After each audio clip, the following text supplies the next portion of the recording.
आता दुसरा मुद्दा जो आहे आरक्षणाचा, मी त्याहीबद्दल दसरा मेळाव्यात बोललो आहे. परवा सुद्धा मी माझं एक पत्रक दिलं होतं, पण अजूनही काही मार्ग निघत नाही आहे. काल एक मीटिंग मुख्यमंत्र्यांनी घेतली, पण त्या मीटिंगला माझ्या माहितीप्रमाणे दोन्ही उपमुख्यमंत्री हजर नव्हते. एका मुख्यमंत्र्यांना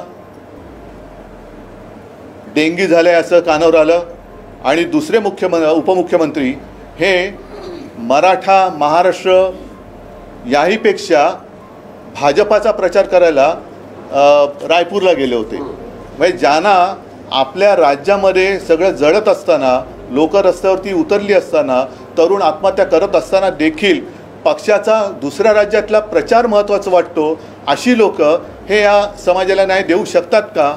हा एक प्रश्न ज्याच्या त्याच्या मनातला आहे, तोच मी आज बोलतोय. मी आपल्या माध्यमातून जरांगे पाटलांना सुद्धा विनंती करतोय, जी विनंती मी त्यांना भेटलो होतो तेव्हा केली होती, की कृपा करून तुम्ही टोकाचं पाऊल उचलू नका. तुमच्यासारख्या लढवयांची राज्याला आणि समाजाला गरज आहे. तुम्ही सुद्धा आणि मराठा समाजातल्या तरुणांना सुद्धा मी विनंती करते की कृपा करून आत्महत्येसारखं टोकाचं पाऊल उचलू नका. आणि त्याचबरोबरीने आपापसात कुठे मतभेद होतील, जाळपोळ होईल, भांडण होईल, असं काही करू नका. कारण आज सकाळी जरांगे पाटलांनी सुद्धा तेच म्हटलेलं आहे की जाळपोळ करण्यामागे दुसरे कोणतरी असू शकतात. मग हे दुसरे कोण जरी असतील तर त्यांचं षडयंत्र हेच आहे की महाराष्ट्राला बदनाम करून टाकायचं. एक तर महाराष्ट्रामध्ये येऊ शकणारे उद्योगधंदे यांनी गुजरातकडे पळवले, इतर राज्यात पळवले आणि महाराष्ट्र असा बदनाम करायचा की नवीन उद्योग महाराष्ट्रात येणारच नाही. आणि अशी परिस्थिती उद्भवली तर मग नोकऱ्या मिळणार कुठून? तर त्याहीपेक्षा मला असं वाटतं की आज महाराष्ट्रामध्ये एक अस्वस्थता आहे. सर्व समाजाच्या मनात भीती आहे की आपलं काय होणार. मराठ्यांना त्यांचं आरक्षण, त्यांचा न्याय हक्क हा मिळालाच पाहिजे, याच्याबद्दल दुमत नाही. एक गोष्ट लक्षात घेतली पाहिजे की मराठे स्वाभिमानी आहेत, त्यांना दुसऱ्याच्या पानातलं वाढलेलं खेचून घेण्याचा कुठेही त्यांची इच्छा नाही, तशी त्यांची मागणी नाही. मराठा समाज आहे, धनगर समाज लढतो आहे, ओबीसीच्या मनामध्ये धाकधूक आहे, आदिवासींच्या मनामध्ये धाकधूक आहे. आपलं काय होणार? जर मुख्यमंत्र्यांची शपथ घेतली छत्रपती शिवाजी महाराजांची, ती शपथ त्यांनी गादीवर बसल्यानंतर 1.5 वर्षानंतर का घेतली? मधल्या काळामध्ये त्याने प्रश्न सोडवायला काही हरकत नव्हती.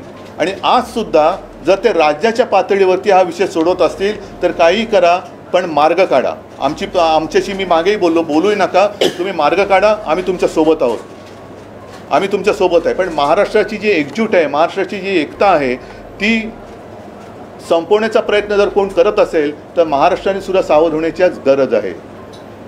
आज सुद्धा मंत्रिमंडळाची ते काहीतरी बैठक घेत आहेत, त्याच्यामध्ये आपण वाट बघूया. जी काही एक अपेक्षा त्यांच्याकडनं आहे की सर्व समाजाचा हक्क, समाजाचे हक्क आहेत, त्याला कुठेही धक्का न लावता मराठा आणि धनगर समाजाला ते आरक्षण देऊ शकत असतील, आनंद आहे. आणि न पेक्षा हा जो विषय आहे हा लोकसभेमध्ये सोडवण्यासारखा आहे. कारण आपल्याला सर्वांना कल्पना आहे की दिल्ली सरकारच्या बाजूने सर्वोच्च न्यायालयाने जो निर्णय दिला होता तो देखील लोकसभेमध्ये पाशवी बहुमताच्या बळावरती भारतीय जनता पक्षाने कसा वळवला हे आपल्याला माहिती आहे. त्याच्यामुळे ही टक्केवारीची जी काही गोष्ट आहे ती लोकसभेमध्ये आपण सोडू शकतो. जर हे विशेष अधिवेशन राज्यामध्ये विधिमंडळाचं घेऊन प्रश्न सुटत असेल, जरूर घ्या. पण त्यापेक्षा मला असं वाटतं संसदेचं विशेष अधिवेशन घेऊन तात्काळ हा प्रश्न सोडवला जाऊ शकतो. जी मागणी मी जरांगे पाटलांच्या समोरच गणपतीच्या दिवसात जेव्हा एक खास अधिवेशन संसदेचं बोलवलं गेलं होतं तेव्हाही केली होती, तीच आज करतो आहे. आणि त्याच्यासाठी एक पाऊल म्हणून आता सगळीकडे कसं सुरू झालेलं आहे की ज्यांना कळलं की आपण 31 डिसेंबरनंतर अपात्र होणार आहोत, ते राजीनामा द्यायच्या तयारीत आहेत. म्हणजे काय होतं आहे की गद्दारीचा शिक्का पुसण्यासाठी काहीतरी करतो आहे, तर त्याच्यात मला जायचं नाही आहे. मी महाराष्ट्रातल्या केंद्रीय मंत्र्यांना एक विनंती करतो आहे की या आमदारांनी आणि खासदारांनी राजीनामे त्यांचं कर्तव्य म्हणून जरी दिले तरीसुद्धा मोदी सरकारवरती काही परिणाम होणार नाही आहे. आज देखील आपण वृत्तपत्रात पाहिलं असेल, मेरी माती मेरा देश असं काहीतरी केले ना, म्हणजे माझी माती माझा देश. पण त्या देशात माणसं आहेत हेच जर पंतप्रधान विसरत असतील तर त्या जाहिरातीला काय अर्थ नाही आहे. मी अनेकदा म्हटलेलं आहे की माझा देश म्हणजे देशातली माती दगड धोंडे नव्हे तर देशातली माणसं ती अस्वस्थ असतील तर पंतप्रधानांचं हे सुरेख कर्तव्य आहे की काय चाललं आहे आपल्या देशामध्ये, काय राज्यामध्ये मणिपूर जळतं आहे, महाराष्ट्र पेटतो आहे आणि तुम्ही काहीच करत नाही, येऊन नुसतं राजकीय भाषण करून जात आहे. तर त्यापेक्षा मला असं वाटतं की जशी आज राज्याची कॅबिनेट मिटिंग आहे तशीच कधी असते केंद्राच्या कॅबिनेटची मिटिंग मला कल्पना नाही आहे. त्या कॅबिनेट मिटिंगमध्ये या महाराष्ट्रातील सर्व मंत्र्यांनी, मग त्याच्यामध्ये आपले नितीनजी गडकरी आहेत, कराड आहेत, भारती पवार आहेत, कपिल पाटील आहेत, रावसाहेब दानवे आहेत, पियुष गोयलसुद्धा आहेत. कारण पियुष गोयल यांचं सगळं आयुष्य इकडेच गेलेलं आहे. त्यांनी जे काय नाव कमावलं ते आणि त्यांच्या आईवडिलांनी, म्हणजे घराणेशाहीबद्दल मी बोलत नाही पण त्यांचे वडील आणि त्यांच्या आई यासुद्धा भाजपच्याच कार्यकर्त्या होत्या. तर पियुष गोयलनीसुद्धा कॅबिनेटमध्ये हा विषय पंतप्रधानांच्या समोर मांडला पाहिजे. आणि ज्याप्रमाणे एक संयुक्त महाराष्ट्र चळवळीच्या वेळेला चिंतामणराव देशमुख होते, अर्थात चिंतामणराव देशमुखांची बरोबरी यांच्यापैकी कोणीही करू शकणार नाही, तेवढ्या उंचीचं यांच्यापैकी कोणीही नाही.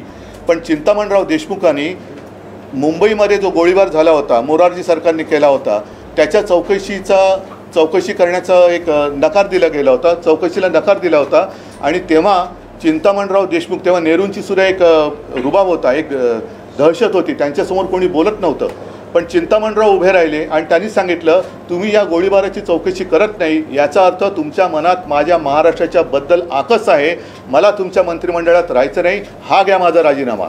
तसं या 6-7 जे काही मंत्री आहेत त्या मंत्र्यांनी महाराष्ट्राच्या या अस्वस्थतेबद्दल पंतप्रधानांना सांगायला पाहिजे की आपण महाराष्ट्रात येऊन गेलात, महाराष्ट्र पेटतोय, जातीपातीमध्ये भिंती उभ्या राहत आहेत, सर्वसमावेशक असं आरक्षण तुम्ही देणार आहात की नाही, आणि जर देणार नसाल तर आम्ही तुमच्या मंत्रिमंडळात राहू इच्छित नाही, हा घ्या आमचा राजीनामा. तर आणि तर हा प्रश्न पुढे सोडवला जाईल. आणि मंत्रिमंडळाने राजीनामा दिल्यानंतर सुद्धा जर का पंतप्रधानांवरती काही परिणाम होणार नसेल तर मग मी असं म्हणेल की मग महाराष्ट्रातल्या सर्व पक्षाच्या 48 खासदारांनी एकजुटीने राजीनामा द्यावा. एकजुटीने महाराष्ट्राची ताकद काय असते, महाराष्ट्र कसा एकवटतो, नेहमी आपण जे म्हणतो ना महाराष्ट्राने देशाला दिशा दाखवली, ती वेळ आता आलेली आहे.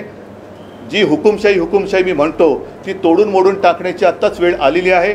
मराठा समाज आहे, धनगर आहे, ओबीसी आहे, आदिवासी आहे, सगळेच समाज आहेत, त्यांना समाधानी करण्यासारखं आरक्षण हे पंतप्रधानांनी दिलंच पाहिजे, लोकसभेमध्ये हे दिलं गेलं पाहिजे. आणि त्याच्यात केंद्र सरकार जर हात वर करत असेल तर मग महाराष्ट्रातल्या या मंत्र्यांना मंत्रिमंडळात राहण्याचा काही अधिकार नाही. म्हणून मी सर्व मंत्र्यांना सांगतोय की तुम्ही ज्या वेळेला केंद्रीय कॅबिनेट मिटिंग असेल तेव्हा पंतप्रधानांसमोर त्यांना सांगा की बाकीचे विषय बाजूला ठेवा, हा पहिला आमचा मुद्दा आहे, याच्यावरती काय ते सांगा, नाही तर हा आमचा राजीनामा आहे, एवढं धाडस त्यांनी दाखवावं अशी माझी अपेक्षा आहे. काल महाराष्ट्रामध्ये ज्या पद्धतीनं अनेक ठिकाणी मी त्याच्यावरतीच बोललोय. अनेक लोकांवरती 307चा गुन्हा दाखल केलेला आहे. नाही, ही जुलूम जबरदस्ती आहे. मी आणखीन पण काही वाचले की शासन आपल्या दारी म्हणून जे काही थोतांड चाललेलं आहे तो कार्यक्रम नीट होण्यासाठी आमच्यासह काही इतर पक्षाच्या कार्यकर्त्यांच्या, म्हणजे शासन आपल्या दारी आणि पोलीस आपल्या घरी, हा कोणता प्रकार आहे, हे कोणतं सरकार आहे?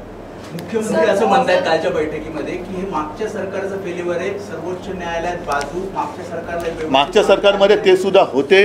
आणि एक नीट लक्षात घ्या की ज्या वेळेला आमचं सरकार आलं त्याआधी सर्वोच्च न्यायालयात ही केस गेलेली होती. आमचं सरकार आल्यानंतर आम्ही त्यांच्या वकिलांमध्ये कुठेही फरक केलेला नव्हता. जे वकील आधीच्या सरकारने नेमले होते तेच ते नेमले होते. जी काय माहिती होती ती वेळेवर दिली गेलेली होती. पण साधी गोष्ट आहे, नुसतं स्वतःचे कपडे झटकून चालणार नाही. आता तुम्ही बसलेला आहात, तुम्ही महाराजांची शपथ घेतलेली आहे, प्रश्न सोडवतात की नाही एवढं पहिले सांगा. नहीं, अभी इतनी सारी बात मैं हिंदी में कैसे कर सकता हूँ?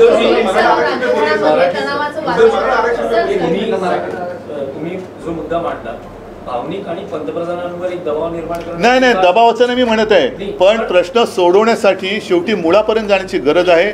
विधानसभेचं अधिवेशन घेऊन हा प्रश्न सुटत असेल तो मागेही आपण केलेला आहे. आज अधिवेशन घ्यायचं तर आत्ता अधिवेशन घ्या, आमची तयारी आहे, आम्ही पूर्णपणे या आरक्षणाच्या बाजूने आहोत, पण विषय सोडवा. पण कोर्टात हा मुद्दा टिकत नाही. म्हणूनच मी ते दुसरं उदाहरण दिलं की एक तर कोर्टाचा निकाल फिरवण्याचा अधिकार लोकसभेला आहे, जो त्यांनी दिल्ली सरकारच्या बाबतीत केला. पण ही टक्केवारीची जी काही एक अडचण आहे ती सोडवण्याचा सुद्धा अधिकार केवळ आणि केवळ संसदेला आहे असं मला वाटतं. त्या पलीकडे जर कोणी आणखीन हुशार असतील त्यांचा सल्ला घ्या, पण हा विषय सोडवा.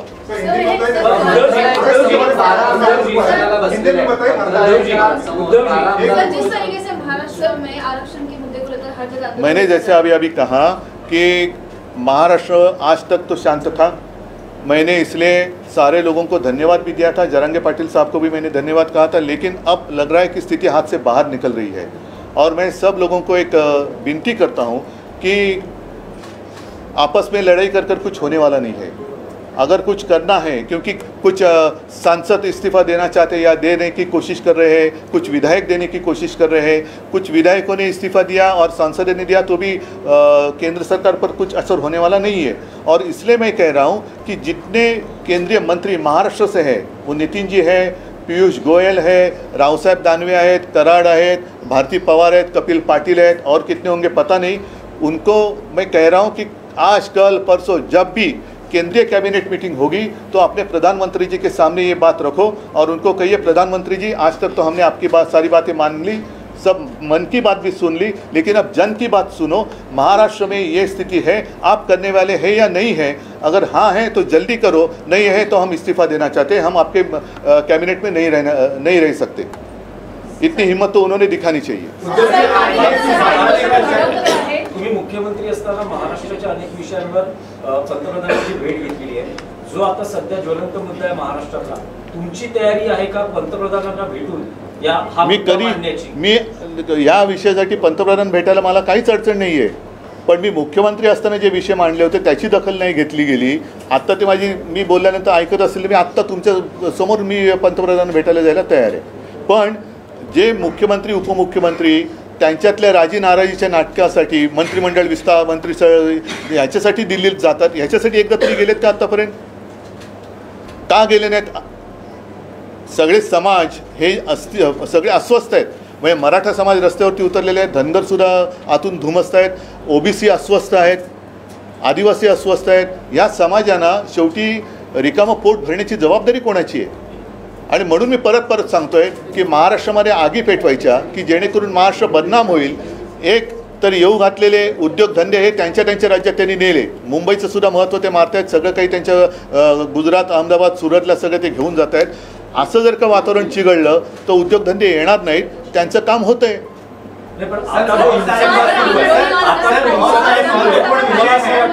या आधी मराठा मोर्चा जवळपास 58 मराठा मोर्चा निघाले, शांततेत निघाले. पण आता जे आंदोलन सुरू आहे, हिंसाचार सुरू झालेले आहेत, दगडफेक, जाळपोळ, आंदोलन भरकटले असं तुम्हाला वाटतं? नाही, मी आत्ता त्याच्याबद्दल काही भाष्य करणं योग्य नाही आहे, कारण शेवटी प्रत्येकाचा एक संयमाची सीमा असते. जरांगे पाटील या विषयात ती सकाळी बोलत, मी ते अजून नीट ऐकलेलं नाही. पण मी पुन्हा सगळ्यांना एक विनंती करतोय की कृपा करून आपापसामध्ये अशी दंगली भडकवणं हे योग्य नाही. शेवटी आपल्या मराठी माणसाचं, मराठ्यांचं नुकसान होतं आहे. जिकडे न्याय मिळणार आहे तिकडेच आपल्याला आता त्या रोखाने प्रयत्न करावे लागतील. मी परत एकदा सांगतो की महाराष्ट्रातले जेवढे कॅबिनेट मंत्री दिल्लीच्या मोदी सरकारमध्ये आहेत त्यांनी तातडीने मोदींची भेट घेण्यापेक्षा कॅबिनेट बैठकीमध्ये सर्व विषय बाजूला ठेवून महाराष्ट्रातली अस्वस्थता मोदींच्या समोर मांडावी. आणि जर पंतप्रधान ह्याच्यामध्ये हस्तक्षेप करायला तयार नसतील तर मात्र मला असं वाटतं या सर्व मंत्र्यांनी मंत्रिपदाचा राजीनामा दिला पाहिजे.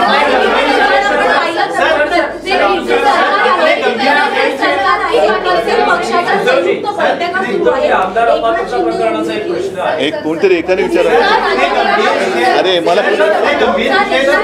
त्यांच्या पक्षातील आमदारांची बैठक बोलवली आहे. काल देवेंद्र फडणवीस यांनी देखील कोर कमिटीची बैठक घेतली, अजित पवार यांनी देखील आमदारांची बैठक बोलले. तर संयुक्त बैठक घेण्यापेक्षा सर्व पक्षीय आमदारांची बैठक किंवा नेत्यांची बैठक का घेतली जात नाही? ऐका एक मिनिट, सर्वदलीय बैठक बोलवली आहे. अरे जरा ऐका ना, जरा एका प्रश्नाचं उत्तर देऊ द्या.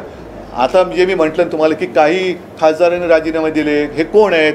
जे सत्तेमध्ये आहेत त्यांनी. अरे सत्तेत तर प्रश्न सोडवा ना, राजीनामे कशाला देत आहे? मंत्र्यांनी राजीनामा दिले पाहिजे. सत्तेत आहे तर जाऊन बसा तुम्ही, मुख्यमंत्र्यांच्या तिकडे बसा, उपमुख्यमंत्र्यांकडे, तुम्ही खासदार आहात ना तर जा ना संसदेत, आणि संसदेत आवाज का नाही उठवला आजपर्यंत?